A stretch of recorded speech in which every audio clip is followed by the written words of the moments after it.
पीले दांत वाली बहू। रंजना कभी ब्रश नहीं करती थी। उसे कितनी बार उसके माँ बाप ने डांटा, लेकिन उसका कोई असर उस पर होता ही नहीं था, जिस कारण से उसके दांत पीले पीले हो जाते हैं। शादी के बाद।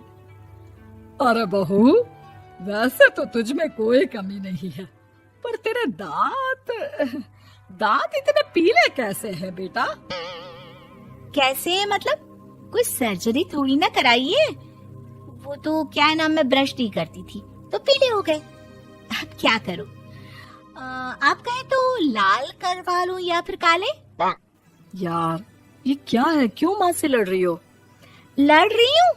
अरे मैं लड़ रही हूँ या ये बोल रही है कि दांत पीले हैं, पीले। अरे तपस्या थोड़ी ना की है इन्हें पीले करने के लिए।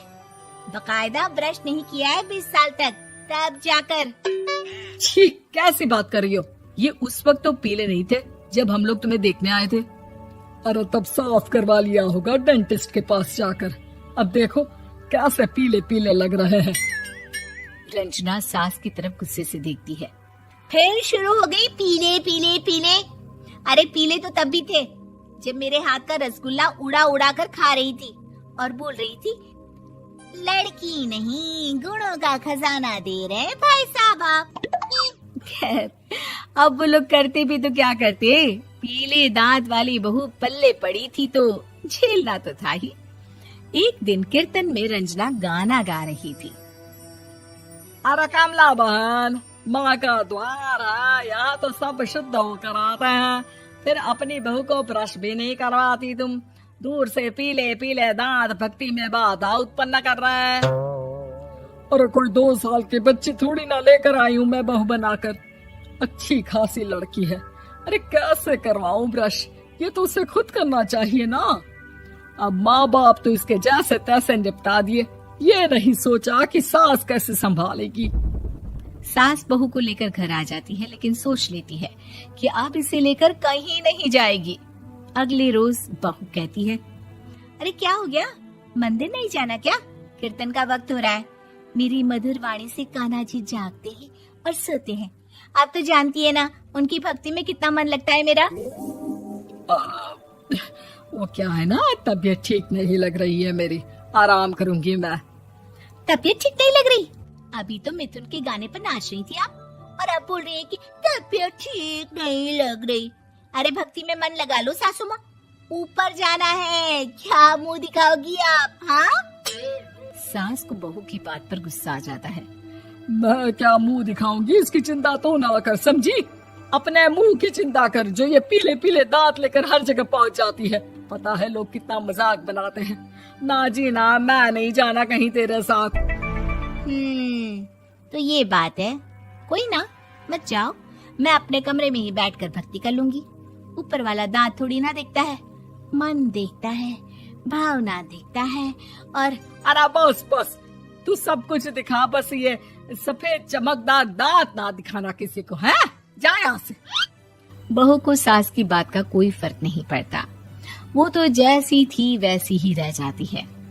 सुबह नहाकर किचन में खाना बनाना, फिर खाना खाना, कीर्तन भजन करना और सो जाना।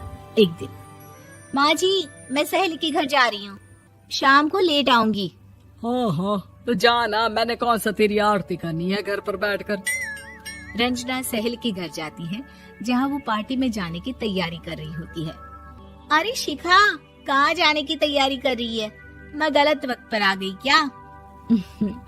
अरे नहीं यार, उल्टा सही वक्त पर आई है। मैंने ये साड़ी और ज्वेलरी निकाली है यार, शाम को इनके ऑफिस की एक पार्टी में जाना है। बताना कैसा लग रहा है ये सब? नहीं यार, इस ड्रेस के साथ तो वो वाली ज्वेलरी अच्छी लगेगी। हाँ सही बोल रही है, मैंने ध्यान ही नहीं दिया। वैसे तो हमेशा से मस्त फैशन सेंस रखती है। तो बड़ा जाती होगी ना पति के साथ पार्टी में। रंजना कुछ नहीं बोलती, बस सोचती है कि यार काश ये बात सही हो जाती, पर मैं क्यों नहीं जाती पार्टी में? क्या इन लोगों की कोई पार्टी होती नहीं होगी? रंजना घर आती है और रात में पति से सवाल करती है, एक बात बताइए, आप मुझे किसी पार्टी में क्यों नहीं ले जाते? क्या आपके यहाँ ऑफिस में पार्टी नहीं होती? पति बेचारा क्या कहता कि दांत पीले हैं तुम्हारे इसलिए। अरे कोई पार्टी होती नहीं हम लोगों के ऑफिस में, तो कहाँ से लेकर जाऊं? और मार्केट, मॉल, कहीं वीकेंड घूमना, कहीं तो। अरे यार सारे हफ्ते में एक छुट्टी मिलती है, तो सोचता हूँ कि आराम ही कर लूं। क्यों? रंजना मन मार के रह जाती है। पहले कभी सास के साथ मंदिर जाया करती थी, लेकिन वो भी सास ने ले जाना बंद कर दिया। घर बैठी बैठी रंजना बोर हो जाती है। तभी उसे आइडिया आता है और वो मायके जाने का सोचती है। सासू माँ, 2 दिनों के लिए मम्मी के घर जा रही हूँ। अच्छा अच्छा ठीक है, आराम से जा। और हाँ, माँ से कुछ अच्छी आदत सीख कर आना कि कैसे शरीर के हर भाग की तरह दांतों की सफाई भी जरूरी होती है, समझी? शुरू हो गई ना आप। वो लोग आपकी तरह नहीं है कि छोटी छोटी बात का बतंगड़ बना दे। उन लोगों के लिए मैं मायने रखती हूँ, ना कि मेरे पीले पीले दांत। रंजना माँ को बिना बताए उन लोगों को सरप्राइज देती है, लेकिन जैसे ही वो दरवाजे पर पहुंचती है, अंदर देखती है कि घर वाले कहीं जा रहे होते हैं। अब माँ, काश रंजना दीदी के दांतों वाली प्रॉब्लम नहीं होती, तो वो भी हम लोगों के साथ चलती ना बुआ जी की बेटी की शादी में। हाँ बेटा, लेकिन अब उसे कौन समझाए कि उसको उसके पीले दांत नहीं दिखते, लेकिन उसके आसपास के लोगों को कितना एम्बैरेसिंग फील कराते हैं। मुझे तो कितनी बार उसके स्कूल की टीचर ने शिकायत की कि उसके साथ कोई लड़की बैठना भी नहीं चाहती, और ना ही कॉलेज में कोई उससे बात करना चाहता था। लेकिन पता नहीं क्यों उसे ये बात समझ में ही नहीं आती। कोई कमी नहीं है उस लड़की में, बस यही कि दांत पीले हैं।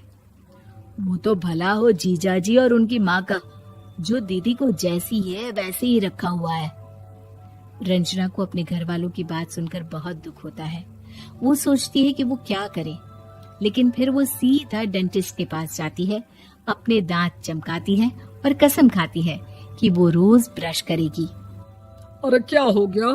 तुम तो 2 दिनों के लिए गई थी ना, पर कोई ना, अच्छा है, चलो आ गई तो।